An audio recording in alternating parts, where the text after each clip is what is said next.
Hello, I'm Zachary and Gemert. This is my Unit 1 presentation, Reconstruction Era and Westward Expansion. Here's my thesis. The policies in the 13th, 14th, and 15th Amendments created during the Reconstruction Era did not effectively set formerly enslaved people up to be protected and successful in the United States economy.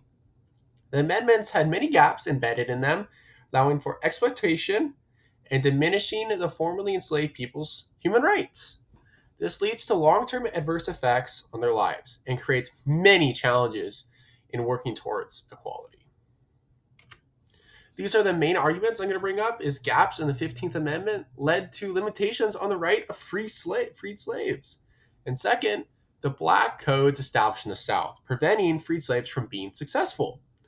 And finally, the policies created in the South pushing many freed slaves to leave to find equality and protection.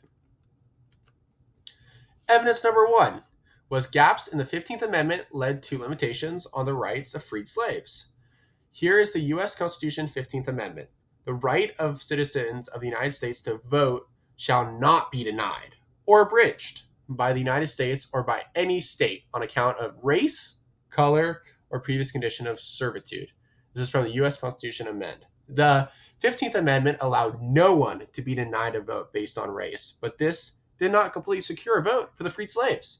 And many slaves at this time were illiterate, which prevented them from having the capability to vote when the southern states required literacy tests to qualify to vote.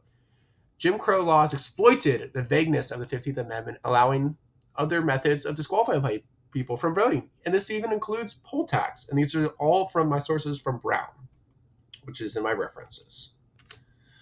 Evidence number two, the black codes established in the South prevented freed slaves from being successful. The negative impacts of the black codes are shown here. Like many Africans were forced to sign unfair contracts with their employers, preventing them from having access to better wages and working conditions, and preventing them from moving up in society. If you are signed into it was up to a year-long contract, there's no way for them to move up, and like they couldn't argue to get a better wage if they got stuck in if they signed a bad contract. And this prevented them from moving up in society and be able to take better opportunities. They're also forced to work for only one employer without the opportunity to make money with another employer, only one at a time. This pretty much limited how much money they can make and prevented them from improving their economic status. And finally, was putting former slaves into debt and to prevent them from ever allowing them to leave as employees under them, like due to loans being the only option to support their families and keeping them at the same economic class. This is showing that they put them into debt because they had to take loans to be able to get their farm, get their supplies, get their tools. And now they're unable to fully be able to live on their own because now they're in debt to them because they had to make ends meet. And now they're stuck and they can't even move now because they're in debt to their previous slave owner. And my final piece of evidence, number three, the policy created in the South, pushing many freed slaves to leave to find equality and protection. This is part of the African American Western migration. This is also related to Chapter 17.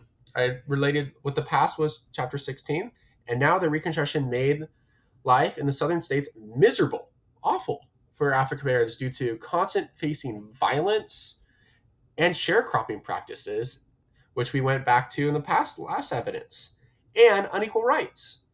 And this motivated them to move to a better place for themselves. If you were put in a place where you know you can never be successful, you're going to move to somewhere where you can benefit and put yourself in a better position in life. The African Americans knew the best way to improve their situation in the short term was to relocate away from the racism in the South. They knew that all these laws and these things policies put into place they take time to change. You can't just change them right away. And the best way to get like a decent outcome and improve your economic status for these people and to improve their lives was to move out west to escape the racism that they were facing. And when leaving for the West, it dramatically improved the lives of the African Americans by making it possible to have safe schools and homes for themselves. This allowed them to have their own communities in which they can all support each other and grow together, and they weren't being held back from these racist laws in the South. And this is according to the National Archives, all of this above.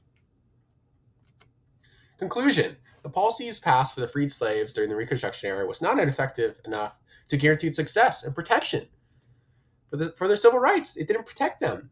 And the ability of the amendments to establish rights allowing for southern states to take advantage of it. This was awful. They were taking advantage of the gaps in the amendment and allowing them to be able to exploit African Americans in the South due to the racism. And effects are shown when the lives of Africans were forced to move out west to find equal rights. They were forced to get out of their situation. They were so bad, and the laws did not protect them, and it failed them that they had to leave their situation to escape to find somewhere where they can be represented and have equal rights and have a chance of being successful. These effects will have significant impacts on the future of the United States and leading to the civil rights movement. Like, look at this. These long-term effects of these races, like of this amendment, will lead to like the civil rights movement of Martin Luther King. This all leads to the future. As you can see, there's long-term effects of these things. And here are my references. This is from the United States Constitution, the 15th Amendment, Section 1. And this is Brown Tyson from National Geographic, Corbett P. Scott from our textbook we're reading in class, and the Exodus and Western Expansion from the National Archives. These are all my verified sources. You can go look at them for future reference.